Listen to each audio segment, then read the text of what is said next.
Brandon Aiyuk is staying with the 49ers. What's going on, football fans? Bang, bang, Niner gang. It's Mitch here, back with a reaction to Brandon Aiyuk finally, and I mean finally, after an excruciating negotiation period with the team and the wide receiver, Brandon Aiyuk, one of the best young receivers in the game, has finally signed a contract with the team that drafted him.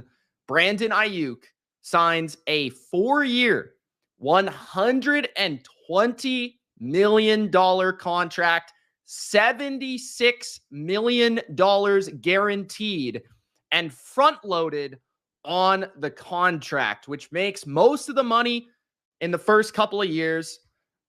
So I guess that's what he was searching for. But I think what we ultimately found out, just like his teammate Deebo Samuel, he wanted to stay put. He wanted to stay home. He wanted to stay with the team that drafted him. He wanted to stay with the 49ers. And that's ultimately what happened. Brandon Aiyuk will remain with the 49ers for 2024, for 2025, for 2026, and beyond. In this reaction, I'm going to break down why I think Brandon Aiyuk was worth it, why I feel this changes the perspective long-term for the 49ers, and why I think this was ultimately the right decision for both Aiyuk and the football team, the San Francisco 49ers. Super Bowl window closes after this year. We've got a comment. We've also got Coach Laxer, bang, bang, LFG 49ers. Not sure how the Super Bowl window closes after Aiyuk just signed. Lucio says, bro, is not worth the bag. Have to win it this year. We've got some have to win it this year. I don't really know how this changed anything. But so looking at Brandon Aiyuk, and we'll discuss why Brandon Aiyuk's worth it, because he's without a doubt a top 10 receiver in the NFL in terms of talent. He's young. He's in his prime.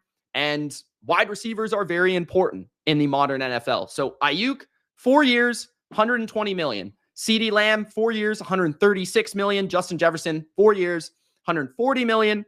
DJ Moore got 4 years, $110 million. Amon-Ra got 4 years, $120 million. So basically the same contract as Amon-Ra St. Brown. A.J. Brown got 3 years, $92 million. So basically the same contract on average as Amon-Ra.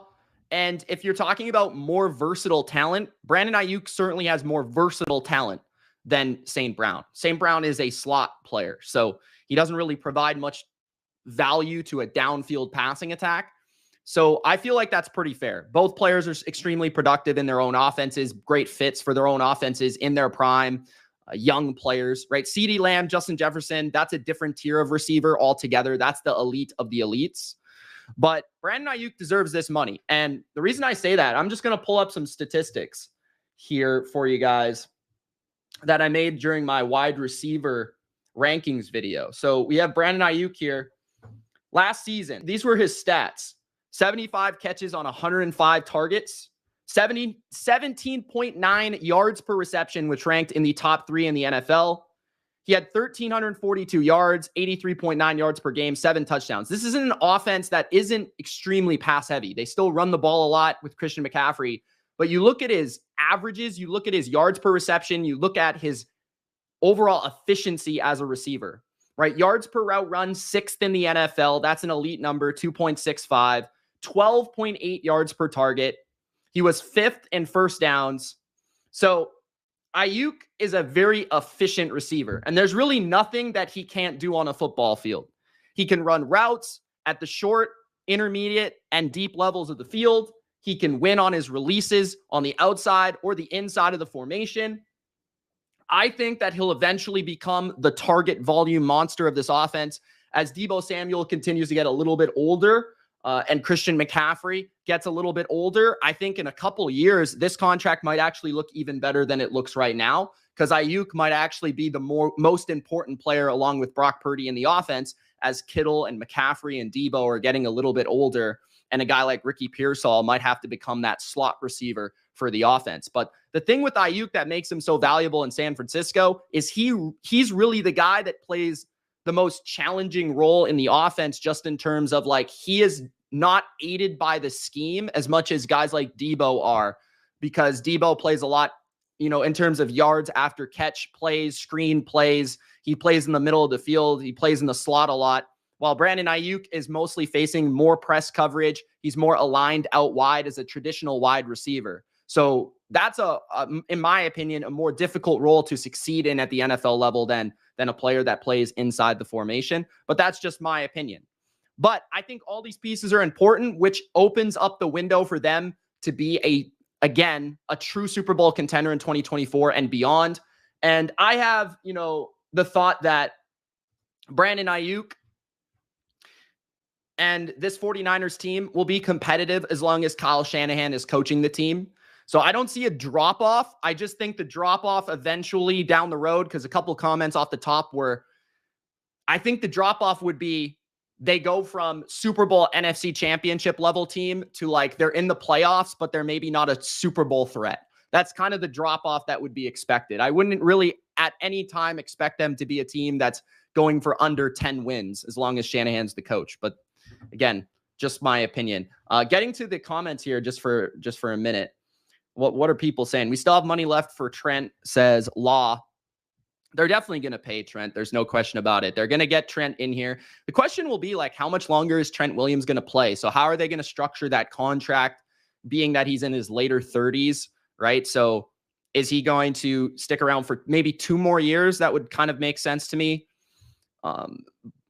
Black says we need a better line in the future. I think the line actually should be a little bit better this year, just on the basis of McKivitz enters year 2 and Dominic Pooney, their draft pick, should start at right guard, which you would think might be an upgrade at right guard, along with just the overall cohesion of the line. So they actually have a line that played basically all of last year together, now playing all of this year together, ideally without injuries.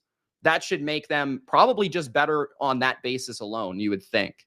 I do think that they're not the most talented individually, but that you have to pick a spot on your roster where you're not going to be extremely talented and you're going to, paying a lot of money. And that's the Niners' choice, to kind of be a little bit weaker on the offensive line. Where they could get stronger is if they really hit on some draft picks, but that ultimately will come in the next couple of years. So we'll see how that goes. Well, who won't get paid coming up? I don't really know. I mean, Trent Williams is going to get paid. Brock Purdy is eventually going to get paid. I think they might have to move on from somebody on the team. I think maybe Hufanga might not get paid.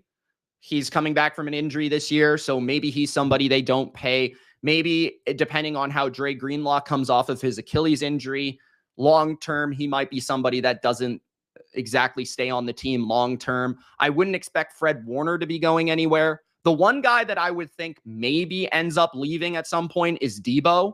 Like maybe after this year, they trade Debo Samuel just because the contract could become a little bit too expensive. But honestly, like I don't think anyone else is really going to be leaving. Like a Nick Bosa, Fred Warner.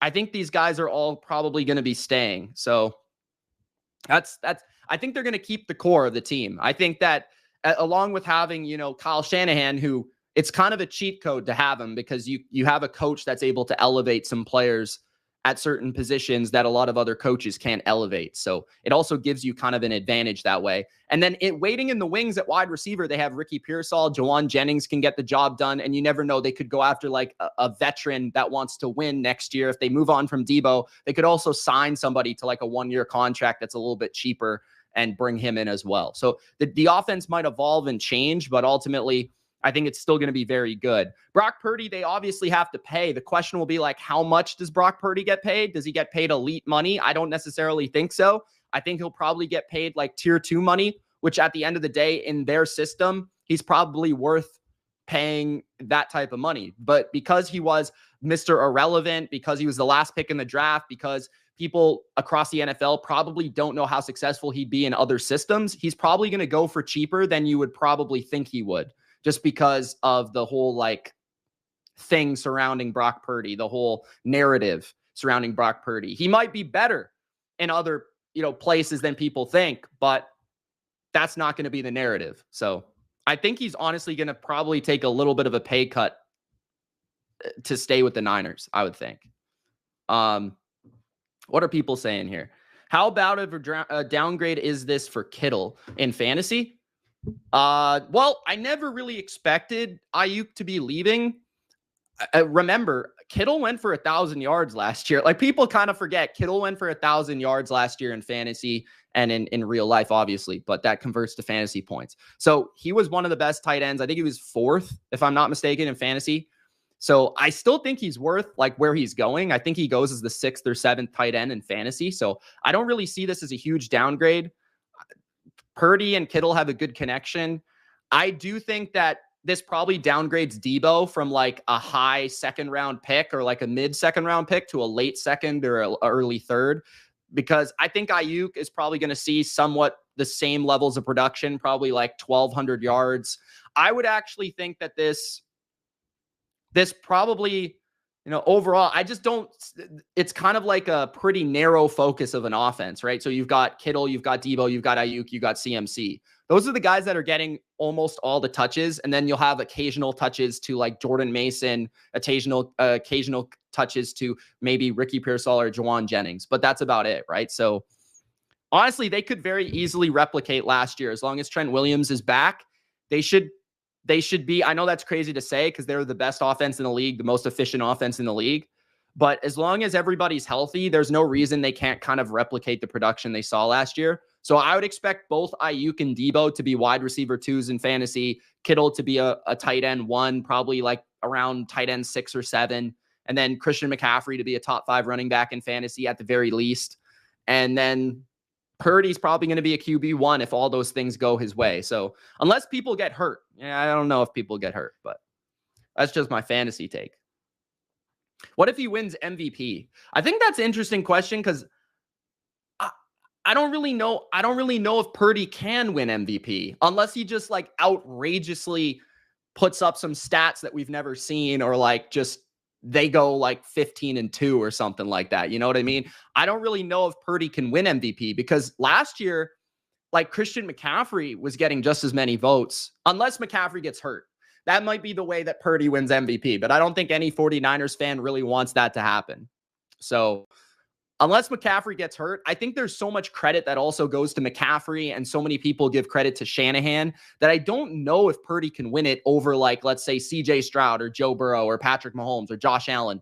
Those guys are viewed as like in a different stratosphere of importance to their team if their teams do well. So I just don't know if Purdy can do that.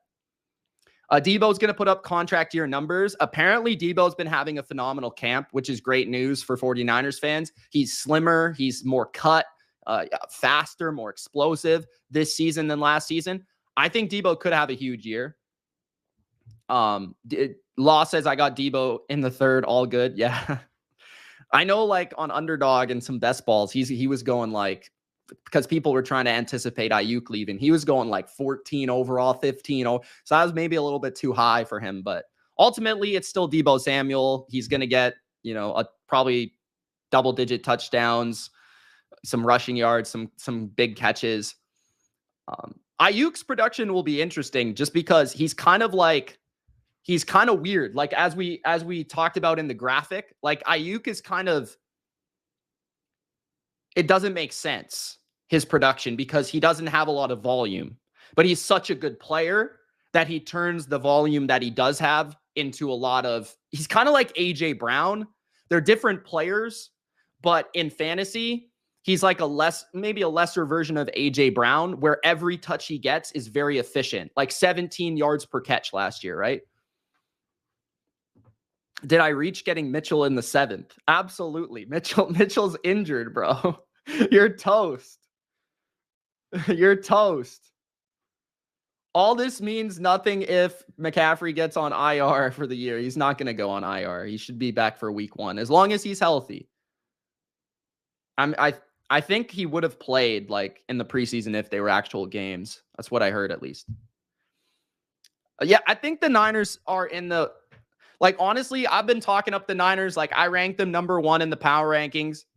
And it may seem like I'm a Niners fan because I have the Niners shirt on. I sort of am. I mean, they're like my kind of like adopted NFC team, but I'm obviously a diehard Patriots fan. So this isn't like my diehard team, but for the 49ers, I ranked them number 1 in my power rankings. I actually think the reason that they're going to be potentially a bigger threat to win this year is because I think their defense is going to be better this year. And I think that any of you fans in the chat that watched the Niners last year, you would agree with me that the defense definitely did not play the same like it did in 2022 or 2021 or, 2019. 2020 was the injured season of the Niners, but 2019, 2021, 2022, they had like a top 2 or 3 defense. I felt like last year they really regressed, especially down the stretch. And I think a lot of that had to do with Steve Wilkes. So they upgrade Sorensen to defensive coordinator. They bring in Brandon Staley, who, as much as he's kind of got this whole thing surrounding him, he is very smart. So I think he will bring something to the table. They really increased their depth across their defense. Hufanga's back at practice, which is nice to see today. Mustafa looks good. D. Winters looks good. Some of these younger players, right? Like Green at corner, that should help. Yadam at corner, he should help. Leonard Floyd is a better player than Chase Young. Malik Collins is kind of underrated, a replacement for Eric Armstead. Devondre Campbell is like a lot better than Burks. Like you kind of look at every level of their defense and you're like, well, they got a little bit deeper at corner. Ambry Thomas was a huge issue for them last year. They're probably a little bit deeper at safety. Jair Brown probably should take a step forward this year, right? Then linebackers a bit deeper than last year. Greenlaw should come back at some point later in the year. And because they brought in somebody like Devondre Campbell, they don't really have to stress Greenlaw coming back sooner than he's ready. And the D-line, Nick Bosa also kind of was a little bit worse than usual last year for like half the season. And I think that was due to his holdout and all that. So Nick Bosa could be probably better this year than last year. Why did BA not like our team? I think BA just wanted to get paid. I don't really know. It was kind of annoying. I'm not going to lie.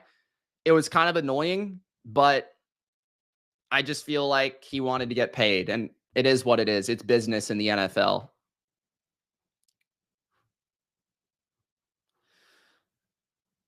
Floyd is going to change everything. That's interesting. I don't know if maybe if it was like Floyd from 5 years ago, but he's a good player. He basically gets like 9 sacks a year, so he should have a good role with this team. I think he's really important in terms of their edge setting as well. There's so many plays in the postseason where Chase Young was just completely lost. Killer says Super Bowl prediction for this season. I don't really want to spoil that necessarily because I've got to make them on my YouTube channel, TheBottomLineView. If you guys want to subscribe, I always talk about the Niners if you want to subscribe there. But I do have the Niners potentially in the Super Bowl. I think that they're the favorite in the NFC to get to the Super Bowl. The AFC, I'm kind of like messing around with 2 or 3 different teams. I'm not exactly sure. I do think the Lions and Packers also have a good shot of making the Super Bowl. Trevor says Bosa wasn't practicing, so he was out of shape last year at the start of the season. Yeah, that's what I mean. Like the holdout, like we even saw that with somebody like Josh Jacobs last year, where Josh Jacobs just looked slow and fat. Like he was holding out for a contract, and he looked awful. So do you think it will be worth it to re-sign Charvarius Ward? I'm not sure how many seasons he has left on his current deal. I'm going to look that up. But Charvarius Ward must be close to 30 years old, right? He was a great signing. Like when they signed him, I was pumped for the Niners because he was a really underrated player on the Chiefs. And he's arguably been even better in San Francisco. Like last year might have been his best season of his career. So yeah, he was a second team All-Pro last year. He is 27. Oh, so he's a little bit younger than I thought, actually. Let me see. I thought he was like 29. So he signed a 3-year contract. So this is his last season. He's got an $18 million. So that might be one that they do have to replace. That's going to be an interesting one. It depends how good his season is this year, I would expect. And it depends how much Charvarius wants to stay around. That might be one that does leave. Never know. They'll have to pick and choose, but Obviously, he's been great for them. They love having that one number one corner. Like Lenore's been nice, but I feel like having that one perimeter corner that they've had, like Sherman and Ward, have been major difference makers for them. Getting more than Debo annually, how Debo must be feeling now, golden age for wide receivers. Well, I think it's honestly, like, I think first of all, Debo got paid when he got paid. Debo got paid after his best season of his career. And Debo, I think you could easily just say, well, Aiyuk had like better production last year than Debo, and he's younger. So you could easily say that as well. And he was a first round pick, and Debo was a second round pick. So I think you could easily just say pretty easily, but I don't think Debo really cares, honestly. I don't really think so. I think Debo's all about the team. I think Debo's all about the Niners at this point. I think he's such a core fundamental part of that team the last few years. I don't really see him like throwing a tantrum because he's making a little bit less money than Brandon Aiyuk. What if Green blossoms? Well, that's the hope, right? If Green blossoms, then I do think he was like one of my favorite corners in the draft. He was like in my top 5. So I really liked Green. I loved his press coverage ability. He's a sneaky good man-to-man corner. He's really physical. I think he fits the Niners really well. So he could be a replacement for Ward in a year or so. Like we'll see how his rookie season goes, but he's probably going to start. No, like maybe as their CB2 on the outside, because Lenore's probably going to want to stay in the nickel spot. But yeah, that's going to have to be a decision. Like the Chiefs have kind of constantly done that at corner, right? Where the Chiefs had Charvarius Ward, then they allowed Charvarius Ward to leave, and then they had L'Jarius Sneed, and then they allowed L'Jarius Sneed to leave. Now it's Trent McDuffie's time. Now Trent McDuffie's going to have to get paid. Trent McDuffie might leave, right? So that's just the cycle of certain positions. Like the corner position is funky because it's often a very inconsistent position. It's a position that one year a player could be an all-pro, and then the next year he's allowing 9 touchdowns in a season. Like, so sometimes the way it goes. Trent Williams situation, I haven't really heard any updates, but I'm pretty sure that he'll be back pretty soon. And I wouldn't really be stressed about him not practicing. He's Trent Williams. But I would expect him to get paid probably I'm going to say like early next week. That's going to be my guess, my prediction. I don't think this is going to stem into the season. Chiefs let Tyreek leave too. They don't give a damn. Yeah, they got a lot for Tyreek, which they should. He's the best receiver in the league. Tone says, shocker, Niners and Chiefs rematch. Potentially. What would Niners fans think of a D'Amico Ryans Texans versus the 49ers? What do you think? I think that would be pretty fun. I don't know about you. I've been thinking about that one.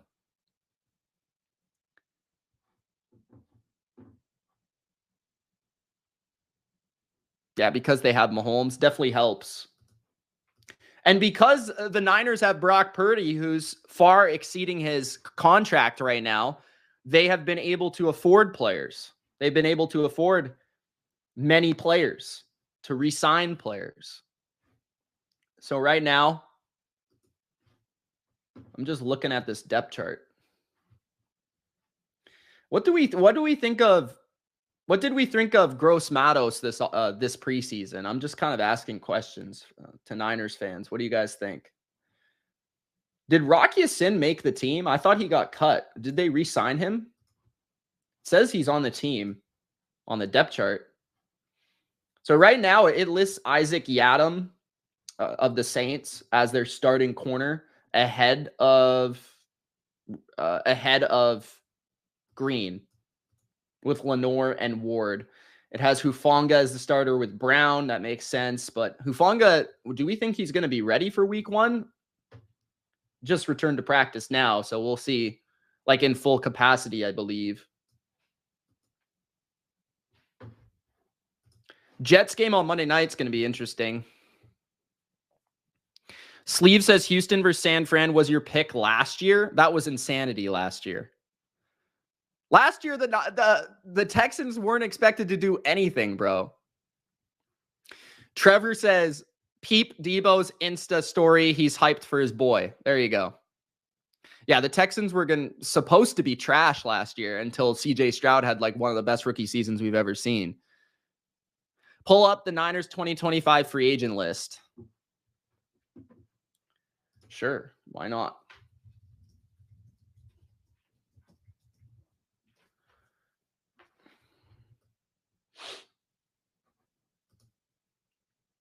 So it looks like Ward, Lenore, Banks, Hufanga, Greenlaw, Elijah Mitchell. So I would say right now, Elijah Mitchell will be gone. Like I said, we'll see with Hufanga and Greenlaw coming off of injuries. I would expect Lenore would be back. I don't think he'll be too expensive. I think Banks will probably be gone. So they'll have to make decisions on probably, I think they would rather keep Ward than Hufanga. That would be probably my take there. So I would think that Ward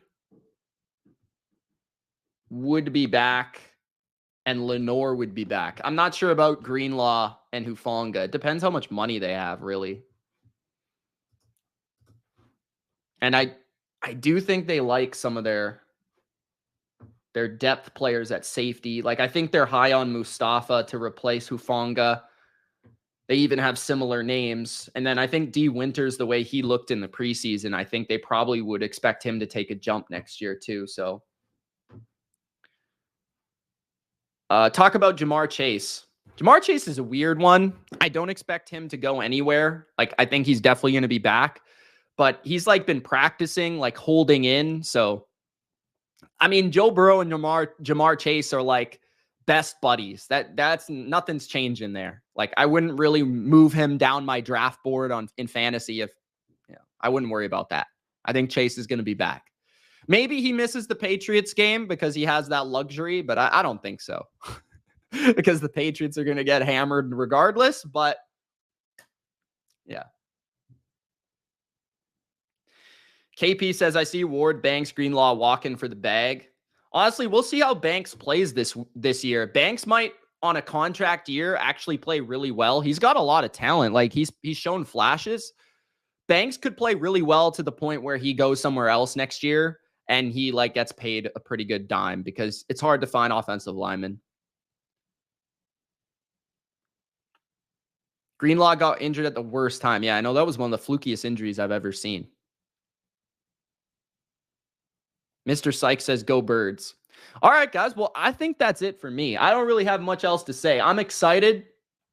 I think the 49ers are back in the Super Bowl window for sure. Now that we know that Brandon Aiyuk will be a 49er in 2024, I think they should be the favorite in the NFC. I think they once again will have a top offense in football. I'm excited for the defense, as I mentioned. I think that this move for the 49ers was wise because they're getting a young player that can do everything. Yards after catch, run routes at every level of the field, win contested footballs down the field. And it feels like last year was just the beginning of his ascension to a really elite level of wide receiver. So imagine if Aiyuk could take another step in 2024. He does appear to be the long-term Brock Purdy wide receiver one in the 49er offense. I think you can safely draft him in fantasy now. Get excited for the 49ers offense. Get excited for Brock Purdy in year 3 with a full offseason. Get excited for the 49ers having another run at this 6th Super Bowl championship. It's Mitch. If you enjoyed, follow me here on the BR app. Don't forget to subscribe over on the Bottom Line View on YouTube. And I'll be back with more breaking news across the NFL. So make sure to follow. And yeah, that's it. Thanks for watching. Peace, guys.